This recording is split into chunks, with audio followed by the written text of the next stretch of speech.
folks. Welcome to It Matters Radio. I'm Ken Weene, and of course with me today is our wonderful co-host, Monica Brinkman. Hello. And then we have a guest from across the pond, which really makes for a great time difference because our guest is in England, and we, of course, are over on the west side of the United States. And isn't technology wonderful? Yes. But Robert J. Fanshawe is not new to the show. He has been on before. He had written a book called The Cellist's Friend, which was set in World War I. He also had written a play set in World War I. But now he's back to talk about the cellist, the cellist's soldier, which is the second of a series of three books. And this is the one about, well, it's set in the First World War, and it's beautifully written. In some ways, Bob, I was reminded of Hemingway and The Old Man and the Sea. Wow, what praise is that? Because there is a long part of the book where the hero has gone across into no man's land. Yes. And he has rescued a dying soldier, British soldier, and who then dies. And he is carrying this corpse, dragging this corpse around in no man's land, and talking to the corpse and reflecting in the world. And during that, I was really very, very much struck how close it was to The Old Man and the Sea. Wow. So, yeah, high praise indeed. So thank you. How do I live after that? Well, I love the things that you write about. You take a different perspective on them than so many authors do. Instead of just going like direct, you go roundabout, and it's so much more interesting. Like the Cellist Friend. Oh my gosh, I just can't imagine the emotion that you had to go through when writing this. I mean, I was crying just reading, your description of it. So, yeah. Thank you. I mean, yes, I do live my emotions of my characters, actually. I think it's, I don't plan it like that, but that's the way it is. I wrote The Cellist's Friend because I'd written The Cellist as a play. Ken mentioned the play I'd written before. Yes. And then at the end of that, I thought, well, the friend who witnessed, what he witnessed, his story is very emotional. And I wanted to tell that. So I told that first as a novel. Then I went back to the story of the cellist himself. And that was a play. And I rewrote that as a novel. And at first I found that quite difficult because, again, it was a different person because the cellist friend was the first person. Mm-hmm. Then I went back to the cellist and I wrote it as the third person. So this was my first kind of time doing that, but I wanted to do that. So I found it quite difficult, but eventually, yeah, it came out, but all right, I hope. Well, thanks for your endorsement, Ken, that's brilliant. Yeah, the emotions were right there. And I think it's that an artist should do that, should try to feel the emotions. Mm-hmm. Well, what I like is that you show parts of, well, let's just say, being in the military or in war and such that people shy away from. They don't show how it actually feels. What people actually go through. You don't see that part very often. And I think that's something that people need to know about. They do. And I think more and more now with modern war, there is many more people involved on the periphery. It used to be battles would be fought between two opposing armies They would go away to some field and fight it out. Some would get killed, many mouths would get killed, and then they would come back and, but now, modern war, often it's undeclared, is involving so many others, civilians and so on. So it's very, very important to tell the whole dimensions. And most of those other people are people who suffer unjustly, they're not part of it, but they still suffer. So that's a huge other dimension which needs to be told. Yes. I thought one of the interesting things that you did, and I kind of following up indirectly, Monica, on what you were saying, was the juxtaposition of objects. One of the, of course, the central object in this line of stories is this cello. It's a traveling cello. It's designed for somebody who is going not to carry it to battle, but to carry it from location to location. And this particular soldier, he was actually in an artist division, and he was, one of the musicians. And then when just so many people were being killed and so many battles were being fought, and that they had to take these artists who would otherwise perhaps have been used to play for parades and things, and stick them into the trenches. So they'd be taken away from this group and put up. So, but you have this object, this cello, which only really enters the story at the very end of the book, Cello Soldier, because it's in transit. Yes. But then there are other objects. And I like the juxtaposition of objects. For example, there is a sergeant major who has a baton. I forget the technical word for it, but he has a baton and he measures the gait of the soldiers with this. And, yeah. And then there are these belts that they're all wearing. And it is the contrast between the humanizing and dehumanizing. So, when you think about war, Bob, you seem to say that war is the real battle is not between, say, the Brits and the Germans, as much as it is between the dehumanizing and the humanizing. Yes, exactly. That's it. So the question is really, who is the enemy? Because we often, we kind of find the enemy in ourselves.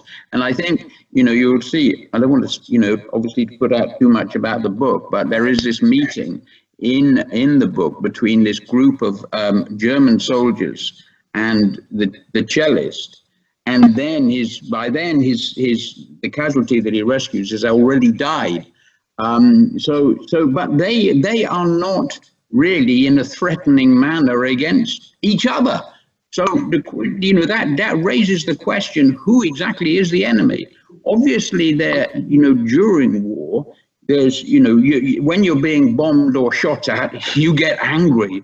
You get really angry against the people doing it. So that creates that kind of hatred. But is it really hatred? No, it's not really hatred at the beginning. It's created by the war. So therefore, who is the enemy? So that is my point. Yes. Yeah. Well, actually, during the First World War, there were times in certain, like the famous Christmas truce and things like that. Yeah. There were times when the soldiers would kind of meet in the no man's land. That's it. And they play soccer and share food and because reality, the question is, who is the enemy? And the enemy, I think, is anything that dehumanizes and objectifies us. And I think that's it. And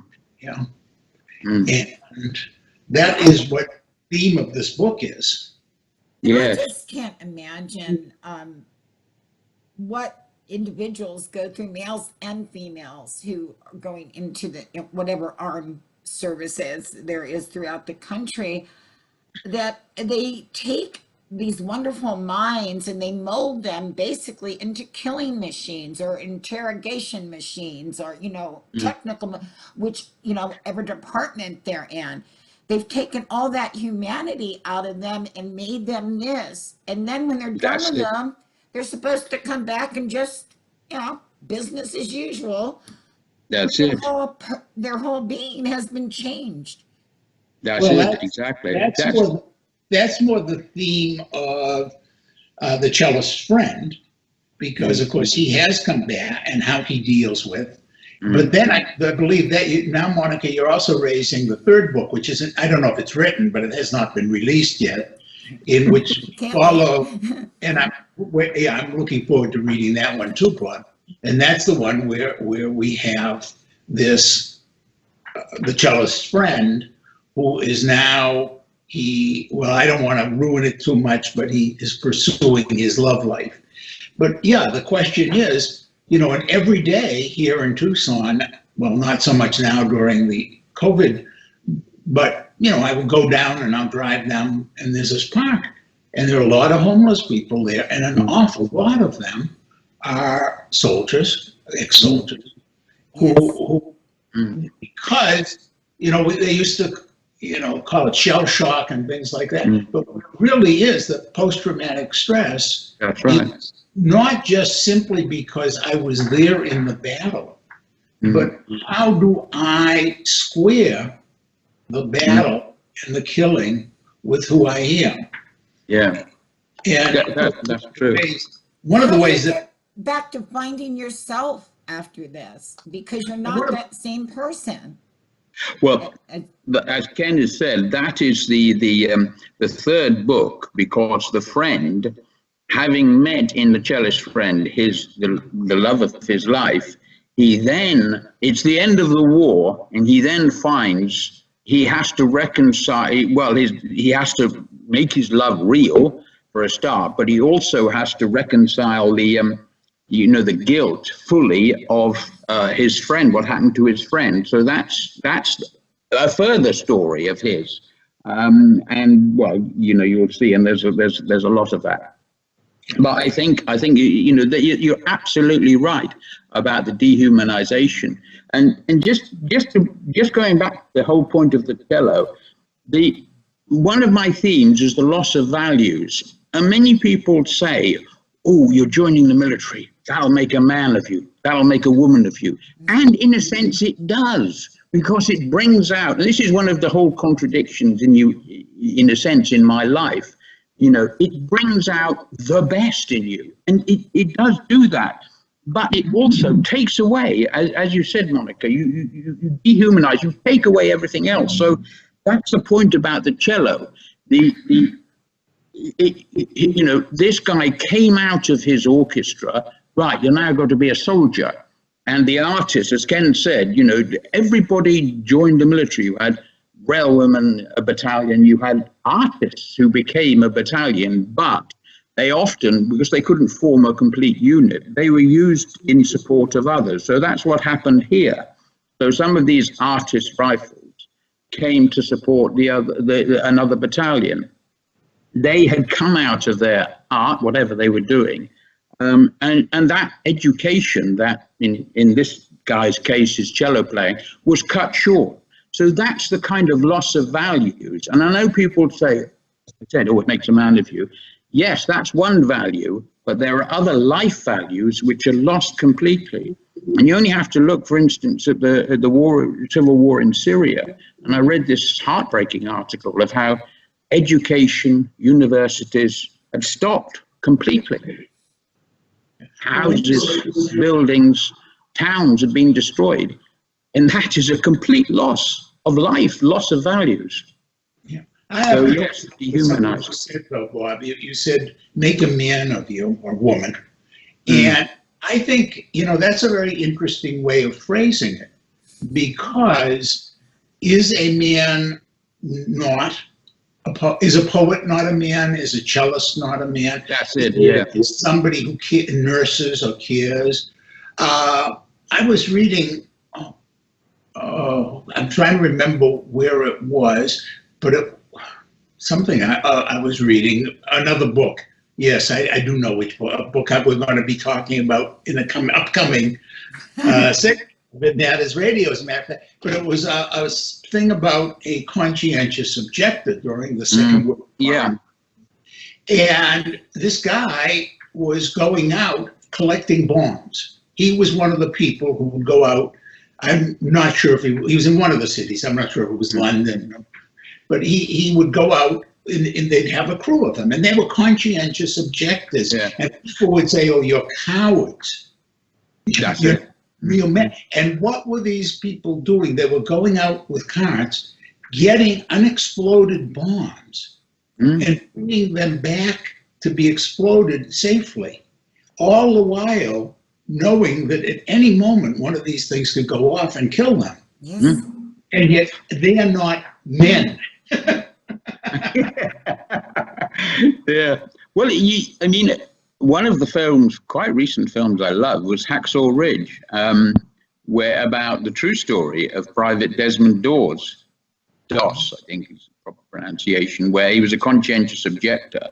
Not only that, he refused to carry a rifle, but he still went out, and he eventually joined up as a medic, and he rescued some incredible number, over 100 men. I think it was Iwo Jima, and he got the Congressional Medal of Honor. And the only, I think, maybe the first or the only even conscientious objector to do so. So yes, I mean, you got this. I mean, going back to making a man or woman of you, you don't have to be a gung-ho soldier to do that. You can be a medic. You can be, a collector of casualties. You can even be a burier of the dead, or a bomb disposal person. And again, going back to the cellist soldier, the whole point of him burying the casualty was very, very important, because in the First World War, at first, there were, and before it happened, the dead would litter the battlefield. Oh, they just, they're just the dead.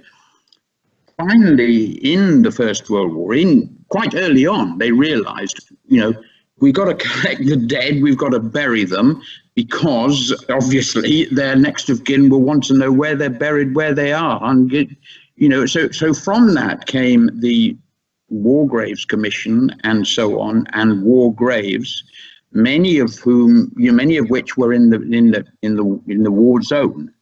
And many people were buried, but the whole concept came from, what is a body? It's not just a piece of rubbish on the battlefield. It needs to be looked after and treated, as we all do when we have a funeral, and so this is part of the, if you like, the rehumanizing of people in war. If you take the dehumanizing to its nth degree, you don't care about the bodies. You just leave them littering the battlefield and you go on fighting to the death or wherever.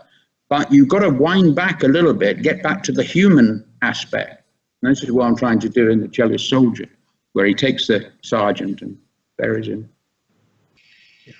Well, you did that well. and to know that somehow or other we are all human. Yeah. It's really one of the goals of art, of all kinds of art, particularly literature.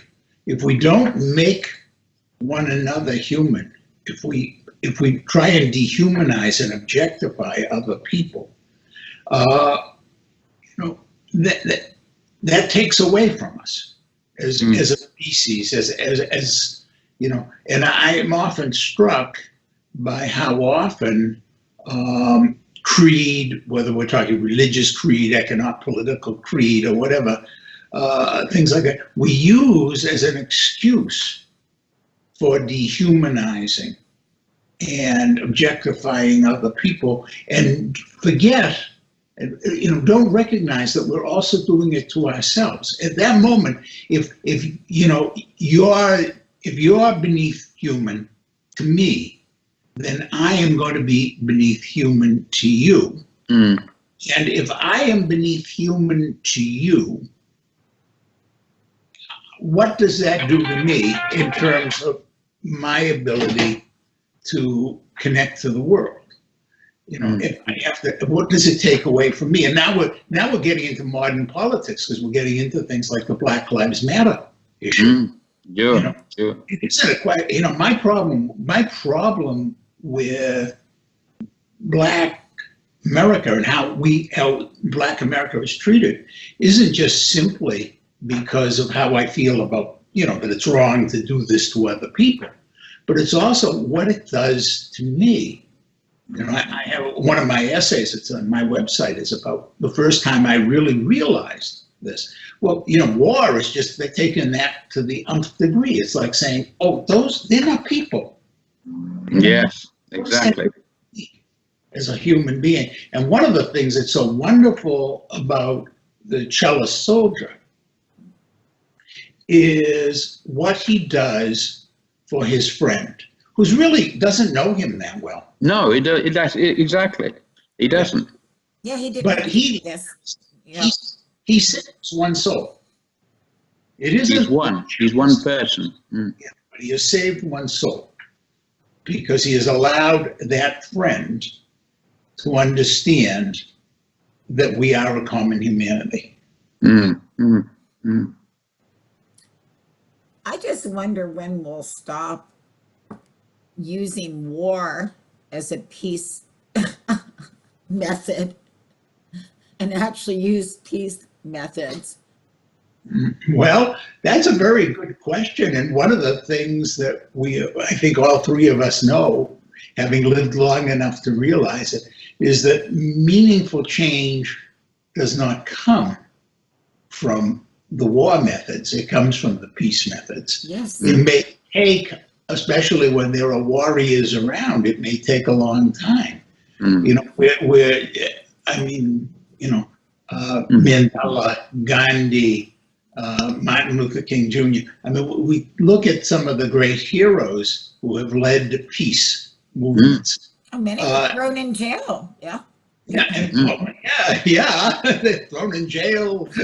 You know, I mean, you know, to really make a difference, to enlighten people, and that brings us to something that I think is so very central. And one of our dear friends, Bob, Monica, and my really dear friends, is a retired Air Force guy.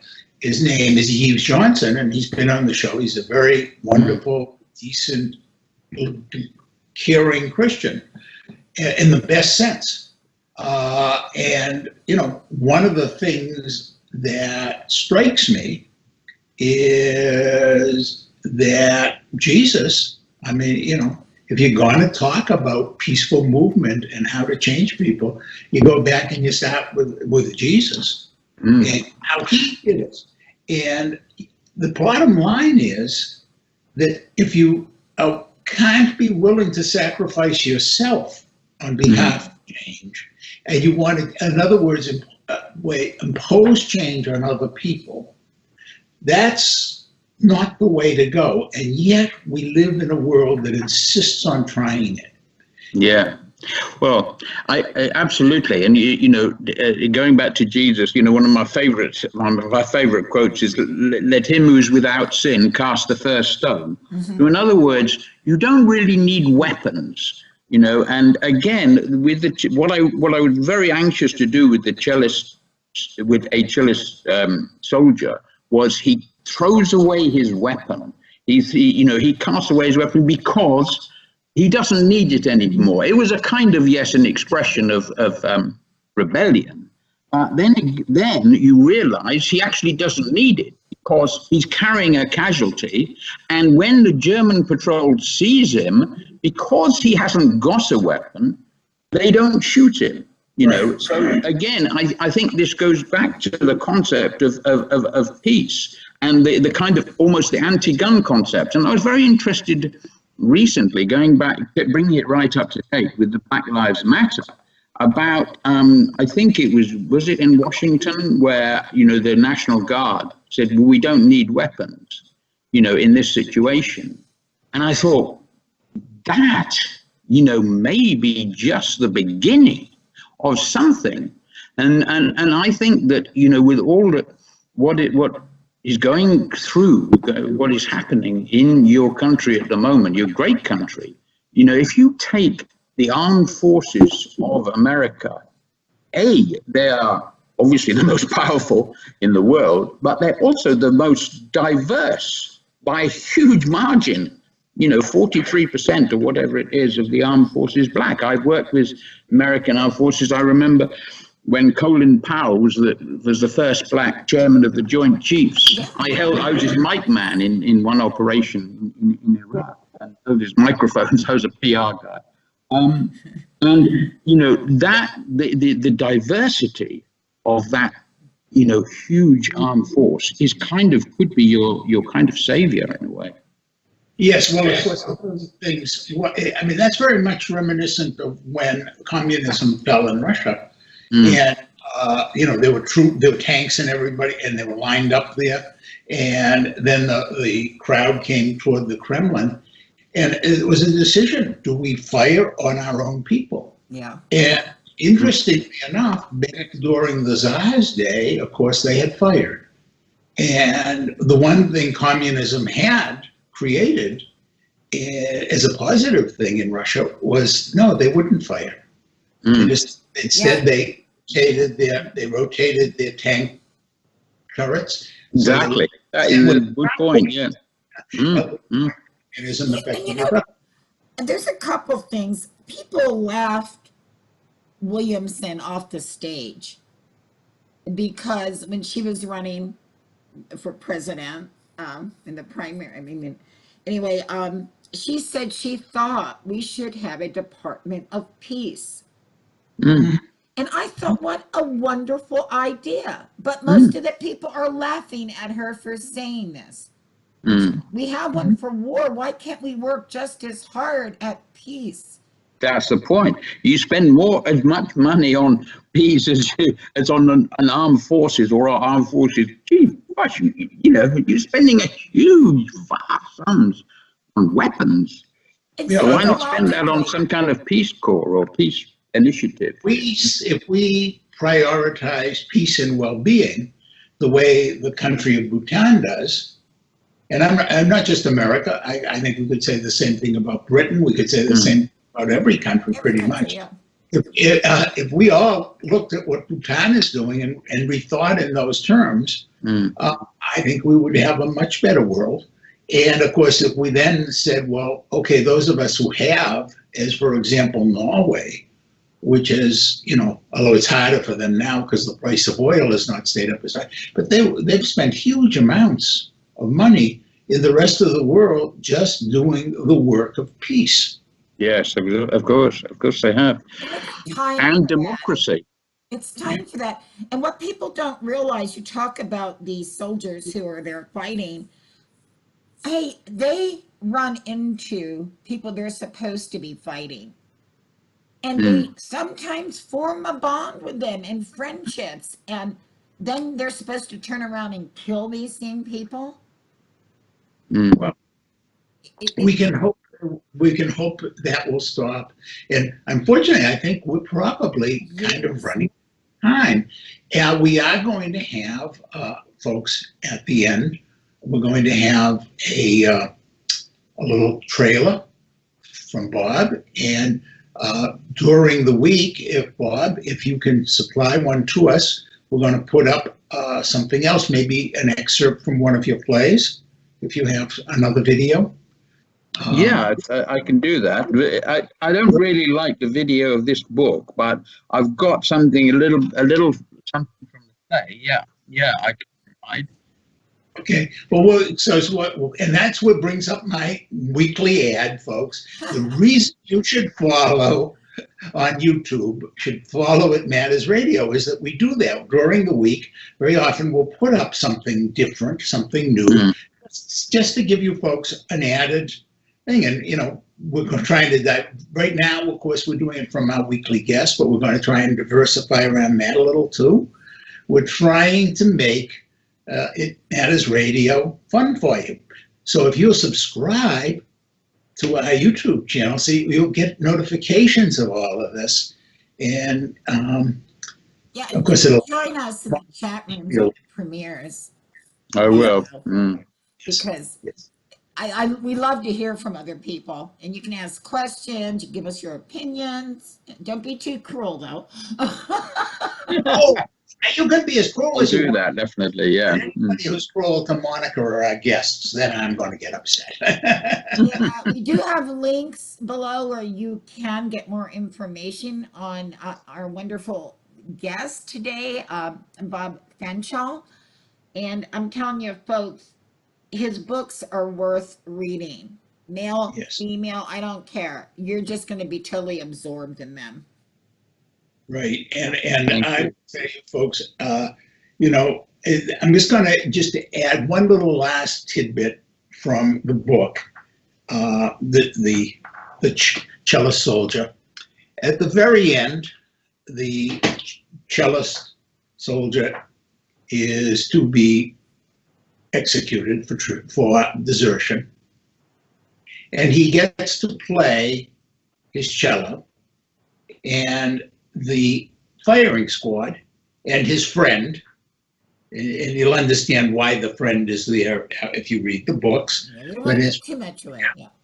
Yeah. and no, I mean it was standard procedure, and they sing the musical version of a very beautiful poem, a poem called Invictus. Yes. And I just want to say this: when you read Fanshaw's books, folks, that poem takes new meaning. Mm-hmm.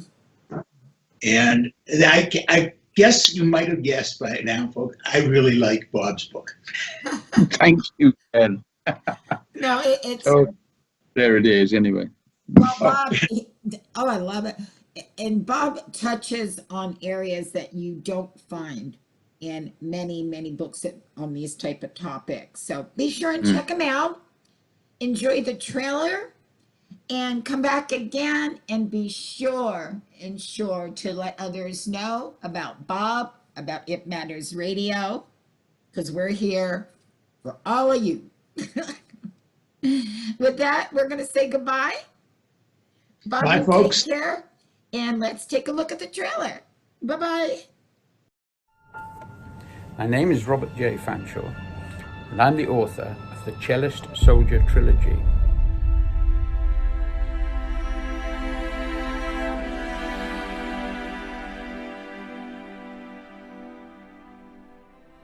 War destroys values, causes fatal injustices and irreconcilable guilt.